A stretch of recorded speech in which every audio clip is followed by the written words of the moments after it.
కామాక్షి డబ్బులు పోయినాయని చెప్పడంతో బయటపడ్డ ప్రభావతి లాయర్ 2 లక్షల విషయం ఊహించని షాకిచ్చిన సత్యం అసలిదంతా ఎలా జరిగిందనేది వీడియోని స్కిప్ చేయకుండా చివరి వరకు చూడండి.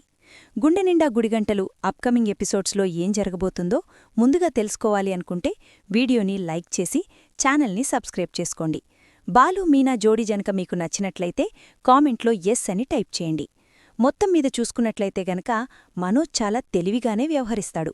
ఎందుకంటే ముఖేష్ ఫోన్ చేసి మీ ఇంట్లో వాళ్లతోనే యాడ్ షూటింగ్ చేద్దాము, ఒక్కొక్కరికి 25,000 చప్పున జంటకి 50,000 రూపాయలు రెమ్యూనరేషన్ ఇద్దాము అని చెప్పి అనేసరికి మనోజ్ కాస్త కుళ్ళుకుంటాడు.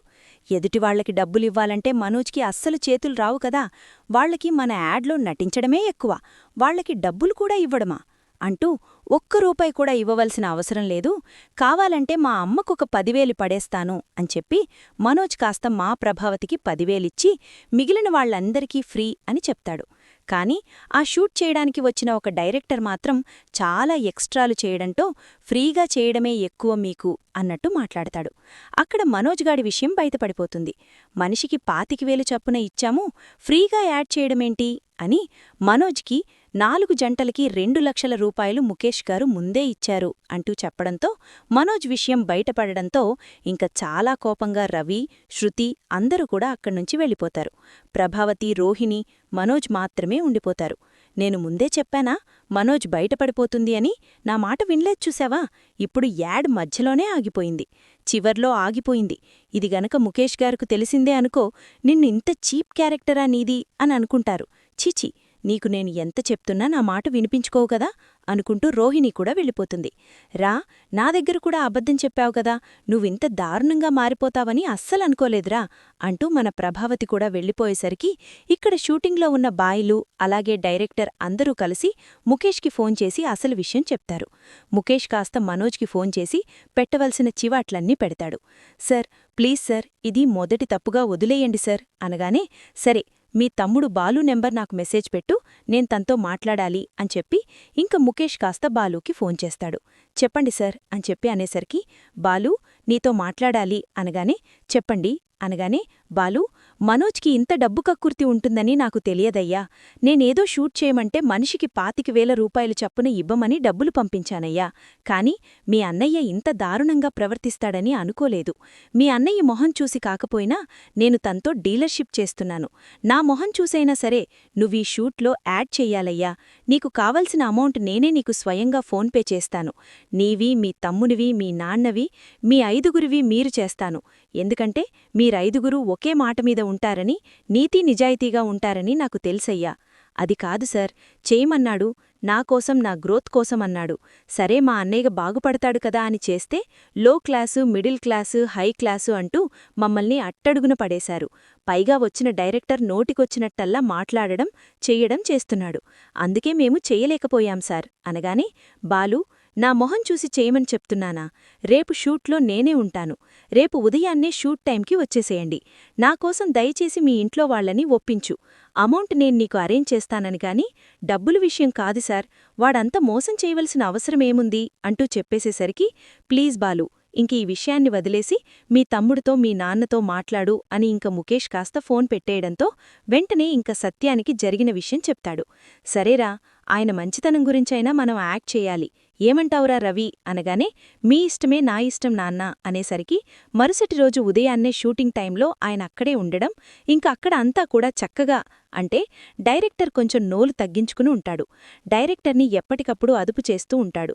ఇంక ముఖేష్ అయితే అదుపు చేస్తూ ఉండేసరికి అతను నార్మల్గా ఉంటాడు. షూటింగ్ అంతా అయిపోయిన తర్వాత, ఇదిగో బాలు, నీది, మీ ఆవిడిది, అలాగే మీ తమ్ముడి వాళ్లది, మీ నాన్నది, వాళ్ల ముగ్గురిది వాళ్లు చూసుకుంటారు, వాళ్లు ముగ్గురూ ఒకటే అని నాకు బాగా అర్థమైందని 1,25,000 రూపాయలు కాస్త బాలుకి ఫోన్ పే చేసేస్తాడు. థ్యాంక్యూ సార్ అని చెప్పానుగాని, సరే బాలు, నేను పెట్టిన ఈ కాన్సెప్ట్ బాగా అభివృద్ధి చెందాలని కోరుకోండి అని చెప్పానుగాని, ఖచ్చితంగా సార్ అని అక్కడ్నుంచి కాస్త వెళ్ళిపోతాడు ముఖేష్. ఇంక బాలు, మీనా వాళ్లు ఇంకిక్కడుంటారు. ఇక్కడ ఉండగా మీనాకి కామాక్షి ఫోన్ చేస్తుంది. అమ్మా మీనా అని చెప్పానుగాని, చెప్పు పిన్నిగారు. అమ్మ మీనా, నేను దేవుడి గదిలో పూజ చేయలేకపోతున్నానమ్మా. నాకు మోకాళ్ల నొప్పులు కదా, కొంచెం నడవలేక కూర్చోలేకపోతున్నాను. కొంచెం ఏమీ అనుకోకపోతే ప్రతిరోజూ వచ్చి మా దేవుడి గదిని శుభ్రం చేసి కొన్ని పువ్వులు పెట్టేసి వెళ్తావమ్మా మీనా? ఎంతైతే అంత ఇచ్చేస్తాను. మీ బాబాయ్తో కూడా మాట్లాడాను. మాట్లాడితే ఆయన కూడా ఒప్పుకున్నారమ్మా. రేపట్నించి వస్తావమ్మా అని చెప్పానుగాని, తప్పకుండా పిన్నిగారు. పూజ చేయడానికి రమ్మంటున్నారు, దేవుడి ఫోటోలు మార్చి పువ్వులు పెట్టడానికి రమ్మంటున్నారు. అంతకంటే భాగ్యమా? ఖచ్చితంగా వస్తాను అని ఇంక మరుసటి రోజు ఉదయాన్నే మీనా వస్తుంది. అప్పటివరకు ఈ 2 లక్షల విషయం చూసుకోదు కామాక్షి. మీనా వచ్చి మీనా దేవుడి దగ్గరే శుభ్రం చేసి పువ్వులు మొత్తం అంతా పెట్టి ఇంక దగ్గు వచ్చేసరికి కొన్ని మంచినీళ్లు తాగమ్మా, అలాగే నీ చేత్తో కొంచెం టీ కూడా పెట్టి అనగానే వంటగదిలోకి వెళ్లి మంచినీళ్లు తాగి టీ పెట్టి తీసుకొచ్చి ఇస్తుంది. తాగేసి 2 కప్పులు కూడా అక్కడే పెట్టేసి వెళ్ళిపోతుంది మీనా. ఈలోపు అర్జెంట్ ఫోనొస్తాయి. వెళ్ళిపోయేసరికి ఇంక ప్రభావతి వస్తుంది. ప్రభావతి రావడంతోటే, కామాక్షి, నేన్నీకిచ్చాను కదా 2 లక్షలు, ఆ 2 లక్షలు తీసుకొని మా ఇంటికి వచ్చేసేయ్, ఇంక నేను వెళ్తాను అని చెప్పి అక్కడ్నుంచి కాస్త ప్రభావతి వెళ్ళిపోతుంది. ఈవిడ వచ్చినప్పుడు పట్టుకుని వెళ్ళిపోవచ్చు కదా, మళ్ళీ నాకప్పగించడమెందుకో అని కామాక్షి కాళ్లు నొప్పులొస్తున్నాయి గాని కుంటుకుంటూ వంటగదిలోకి వెళ్ళి ఆ పోపుల డబ్బా ఓపెన్ చేసి చూడడంతో అందులో డబ్బులుండవు.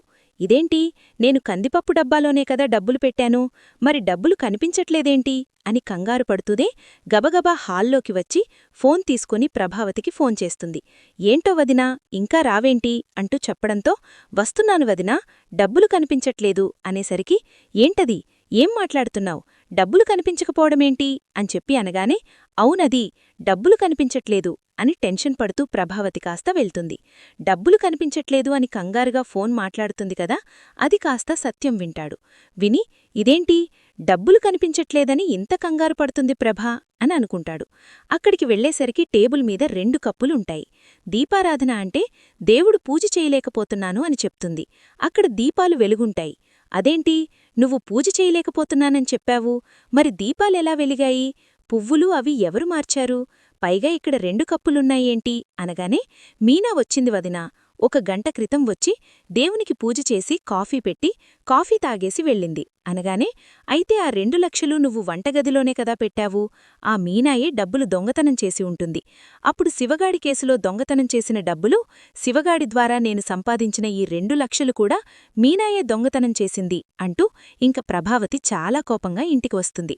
ఇంటికి వచ్చి, చిచి, దొంగల కుటుంబమంతా నా ఇంట్లోనే చేరినట్టున్నారు, వీళ్ళకిదేం పాడుబుద్దో, నా డబ్బులు దొంగతనం చేస్తేనేగాని వీళ్ళుండలేరు, నా డబ్బులు పోయాయి అని కంగారు పడిపోతూ ఉంటుంది ప్రభావతి. ఏంటి, నీ డబ్బులు పోయాయా, నీ డబ్బులేంటి ప్రభా అని చెప్పి అనగానే, అవును, నా 2 లక్షలు పోయాయి అని చెప్పి ఆతృతగా చెప్పేస్తుంది. ఏంటి, నీ 2 లక్షలా, నీకు 2 లక్షల రూపాయలు ఎక్కడివి ప్రభా అని చెప్పి సత్యం తిరిగేసి అడుగుతాడు. ప్రభావతి దానికి కంగారు పడిపోతూ, నాయికాదు, కామాక్షివి అని ప్రభావతి గదిలోకి వెళ్ళిపోతుంది. ఇదేంటి, కామాక్షి 2 లక్షల రూపాయలు పోతే ప్రభావతి ఎందుకింత హడావిడి చేస్తోంది, ప్రభావతి ఎందుకింత టెన్షన్ పడుతోంది అని వెంటనే రంగాకి ఫోన్ చేస్తాడు. ఒరే రంగా అని చెప్పానుగాని, ఏంట్రా సత్యం, ఒక్కసారి కామాక్షి చెల్లికి ఫోన్ చేసి ఇంట్లో 2 లక్షలు పోయాయంట, ఎవరివా డబ్బులు, ఏంటో అడుగు అనగానే, సరే అని వెంటనే కామాక్షి అని పిలుస్తాడు. ఏంటి రంగా అని చెప్పి కామాక్షి కాస్త వచ్చేసరికి, రెంట్లో 2 లక్షలు పోయాయంట, ఎక్కడవేంటి, డబ్బులు, చీటీపాట డబ్బులన్నీ కూడా ఇచ్చేశావు కదా, మరి నీ దగ్గర 2 లక్షల రూపాయలు ఎక్కడివి అనగానే, ఆ డబ్బులు నావేంటి ప్రభావతి, వదినవి, అదే ఆ శివగాడి కేసులో అని చెప్పి అనేసరికి, ఏంటి, శివగాడి కేసా, ఏంటి కామాక్షి, చెప్పు అనగానే, ఏమీ లేదు రంగా. ఏమీ లేదు అనగానే, చెప్పవా, అది శివనిని జైలు నుంచి విడిపించడానికంటే కేసు విత్డ్రా చేసుకోవడానికి ప్రభావతికి ఆ లాయర్ వచ్చి 2 లక్షల రూపాయలు ఇచ్చాడు, ఆ డబ్బులే కనిపించట్లేదు అని చెప్పి అనగానే ఒక్కసారిగా రంగా షాక్ అయిపోతాడు. ఓహో, ఆ 2 లక్షలా, సరే అని వెంటనే సత్యానికి ఫోన్ చేస్తాడు. ఒరే సత్యం అనగానే, ఏంట్రా ఆ డబ్బులేంటి అని చెప్పి సత్యం కాస్త రంగానడిగేసరికి, ఆ డబ్బులు ప్రభావతినంట్రా శివని అరెస్ట్ చేయించింది కదా పోలీస్ కేసు నుంచి తప్పించడానికి, కేసు విత్డ్రా చేసుకోవడం కోసమని ఆ లాయర్ వచ్చి 2 లక్షల రూపాయలిచ్చాడంట, ఆ రక్షలే కనిపించకుండా పోయాయంట అని చెప్పి ఇంక రంగా కాస్తా చెప్తాడు సత్యానికైతే. సత్యం ఆ మాట వినడంతోటి గబగబా లోపలికొచ్చి, ప్రభా అంటూ గట్టిగా పిలుస్తాడు. ప్రభావతి బెడ్రూంలో ఉంటుంది. ఇంక మళ్ళీ ప్రభా అని పిలిచేనేసరికి బెడ్రూంలో ఉన్న ప్రభావతికి వినపడదు. కాని అన్ని రూముల్లో ఉన్నవాళ్ళకి వినబడుతుంది. ఏంటి మావయ్యా అని చెప్పానుగాని ఎక్కడుంది మీ అత్తగారు అంటూ రోహిణినడిగేసరికి అత్తయ్య బెడ్రూంలో ఉన్నారు అనగానే బెడ్రూంలో నుంచి తీసుకురా అనేసరికి అప్పటికే ప్రభావతి 2 లక్షలు పోయాయని ఏడుస్తూ ఉంటుంది. ఏడుస్తూ ఉండడంతో అత్తయ్య మావయ్యగారు పిలుస్తున్నారు అనేసరికి ఇంక ప్రభావతి కిందకొస్తుంది. కిందకొచ్చేసరికి ఏంటండి అనగానే 2 లక్షలేంటి ప్రభా 2 లక్షలు పోయాయని అంత బాధపడుతున్నావేంటి నీ దగ్గర 2 లక్షలు లేవంటే కామాక్షివి అని చెప్పావు. అసలు నీ దగ్గరకా 2 లక్షల రూపాయలు ఎలా వచ్చాయి చెప్తావా నన్నే చెప్పమంటావా అంటూ సత్యమన్న మాటకు ప్రభావతి ఒక్కసారిగా షాకవుతుంది. అది అనగానే నీకసలు సిగ్గనేదే ఉందా నువ్వసలు మనిషివేనా ఆ లాయరొచ్చి 2 లక్షల రూపాయలిస్తేనేగాని శివకేసుని విడ్డ్రా చేసుకోలేదు అంటే నీకు నా మాట కంటే డబ్బులే విలువెక్కువైపోయాయా నేనింటికొచ్చి అంతలా అడిగాను మీ బాలు కూడా అడిగారు క్షమాపణ చెప్పారు అయినా సరే వాళ్ల మాటలు లెక్క చేయలేదు. పోని వాళ్ళు కొడుకు కోడలు అనుకోవచ్చు నేను నీ మెడలో తాళి కట్టిన భర్తనే కదా నువ్వు నా గురించి ఆలోచించలేదా ప్రభా నా మాట పోతుంది నా పరువు పోతుందన్నది కూడా నువ్వు ఆలోచించకుండా కేవలం నీ స్వార్థం కోసం నీ డబ్బు పిచ్చి కోసం ఆ డబ్బులిస్తేనేగాని కేసు విత్డ్రాల్ చేసుకోలేదు. చీచీ నువ్వొక మనిషివేనా నువ్వసలు ఆడదానివేనా కన్నీళ్లు పెట్టుకుని మరి మీనా అడిగింది కదా అక్కడ పార్వతి అంతలా కన్నీళ్లు పెట్టుకుంది కదా తప్పు ప్రభా చాలా పెద్ద తప్పు చేశావు అంటూ మాట్లాడేసరికి మరి ఆడు డబ్బు దొంగతనం చేసినప్పుడు నాకెంత పరువు పోయిందో మీకేమైనా తెలుసా ఆ బాలిగాడు డైనింగ్ టేబుల్ని కోర్టు బోని చేసి నిలబెట్టాడు అప్పుడు నేనెంత పరువు తక్కువగా ఆలోచించానో తెలుసా ఓహో అంటే అప్పుడు నువ్వు ఆ విషయం జరక్కపోయి ఉంటే రోహిణి కోసం ఇల్లు తాకట్టు పెట్టిన విషయం బయటపడేది కాదు కదా అంటే అప్పుడు అలా జరిగింది కాబట్టి ఇప్పుడు నువ్విలా చేశానంటున్నావు రోహిణీ విషయం బయటపడింది కాబట్టి రోహిణీవి నువ్వు చేసిన మోసం బయటపడింది కాబట్టి ఇప్పుడు నువ్వీ రకంగా మాట్లాడుతున్నావు అసలు 2 లక్షలు తీసుకొని చేయడమేంటి ఇంట్లోనే కదా నువ్వు వాడిని క్షమించలేవా వాడు నీ కొడుకులాంటివాడు కదా నీ కొడుకు మనోజ్ ఎన్ని తప్పులు చేశాడు ఎన్ని మోసాలు చేశాడు కుటుంబాన్ని అన్నదమ్ముల్ని ఎప్పటికప్పుడు మోసం చేస్తూనే ఉన్నాడు కదా వాడు చేసింది నీకు మోసం అనిపించలేదు కాని వీడు చేసింది మాత్రమే నీకు దొంగతనం అనిపించింది అందుకని వీణ్ణి మాత్రమే శిక్ష వేసి వేధించాలనుకున్నావు కేసు విత్డ్రా చేసుకోమని ఎంతలా బ్రతిమాలనా నా మాట వినిపించుకోలేదు బాలు మీనాల మాటను కూడా లెక్క చేయకుండా 2 లక్షల కోసం అమ్ముడుపోయి ఆ శివని వదిలేశావు చీచి నీదొక బ్రతికేనా డబ్బు కోసం గడ్డి తింటావా డబ్బు కోసం ఏదైనా చేయడానికి దిగజారిపోతావా అసలు నువ్వు అంటూ ఇంక సత్యం కాస్త తెగతిట్లు తిడతాడు ప్రభావతినైతే. అది కాదండి అనగానే ఇంక చాల్లే ప్రభా నువ్వు నీ నిర్ణయాలు మీనాబాలుల్ని ఇంట్లో నుంచి వెళ్ళిపోతేనే గాని ఇంట్లో అడుగుపెట్టను అని చెప్పిందావి నీ అంతట నువ్వు ఇంట్లో అడుగుపెట్టినప్పుడే నాకు అనుమానమొచ్చింది డబ్బుకు విలువనిచ్చారుగాని నా మాటకు విలువ లేకుండా పోయింది అది కాదండి అని చెప్పింక ప్రభావతి చెప్పే ప్రయత్నం చేస్తున్నా చీ నోర్ముయ్ నువ్వసలు మనిషివేనా నువ్వు నాకు చెప్తున్నావా చెప్పే మనిషివేనా నువ్వు నా మాటకు విలువలేనప్పుడు నువ్వు ఇంట్లో ఉండవలసిన అవసరమేముంది వెళ్ళిపో నువ్వు ఇంట్లో నుంచి శాశ్వతంగా వెళ్ళిపో నీకు డబ్బే ముఖ్యం కదా డబ్బిస్తేనే కదా ముఖ్యం నీకు డబ్బుకిచ్చిన విలువ నీ భర్తకు నీ మెడలో తాలి కట్టినవాడికి నీతో జీవితాంతం కలిసి ఉన్న నాకు విలువలేదు డబ్బుకు మాత్రమే నీకు విలువ అంతే కదా అంటూ ఇంక సత్యం చాలా కోపంగా అక్కడ్నించి వెళ్ళిపోతాడు. అది కాదండి అంటూ ఇంక ప్రభావతి నచ్చచెప్పాలని చూసినా ఏం వినిపించుకోకుండానే అక్కడ్నించి వెళ్ళిపోతాడు. వెళ్ళిపోయేసరికి అసలా డబ్బులంతా ఈ మీనాయే తీసుంది మీనా అనడం మానేసి నన్నంటారేంటి అంటూ ఇంక ప్రభావతి నోరు పెంచి మాట్లాడేసరికి పైకి వెళ్లిన సత్యం కాస్త గబగబా కిందకొస్తాడు.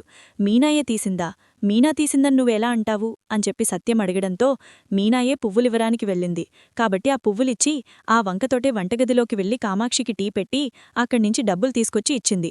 అసలు డబ్బులు తీసుకురావాల్సిన అవసరమేముంది వాళ్ల తమ్ముడు నా దగ్గర 1,00,000 రూపాయలు దొంగతనం చేశాడు అవి తిరిగిచ్చినా ఇప్పుడిది 2 లక్షల రూపాయలు దొంగతనం చేసి పట్టుకు వెళ్ళిపోయింది అనగానే చూడండత్తయ్యా దొంగతనం చేయవలసిన అవసరం నాకు లేదు మా తమ్ముడేదో చిన్నతనంతో ఆకతాయితనంతో దొంగతనం చేశాడేగాని మా నాన్న దొంగతనం చేసి బ్రతకమని మాకేమీ నేర్పించలేదు నీతిగా నిజాయితీగా బ్రతకమని చెప్పాడు అంటూ చెప్పేసేసరికి అయినా నేను మాత్రమే దొంగతనం చేశానంటారా మీ స్కూల్కి చాలామంది వస్తుంటారు కదా వాళ్ళెవరైనా తీసి ఉండొచ్చు కదా అని చెప్పి మీనా అనగానే లేదు నువ్వే తీశావు చూడు ప్రభాతమ్మ నా భార్య దొంగతనం చేసే మనిషి కాదు ఒకవేళ నా భార్య దొంగతనం చేస్తే మాత్రం నేనస్సలు ఊరుకోను చేశానని నిందవేస్తే మాత్రం నేను భరిస్తాననుకుంటున్నావా అస్సలు భరించను అర్థమవుతోందా?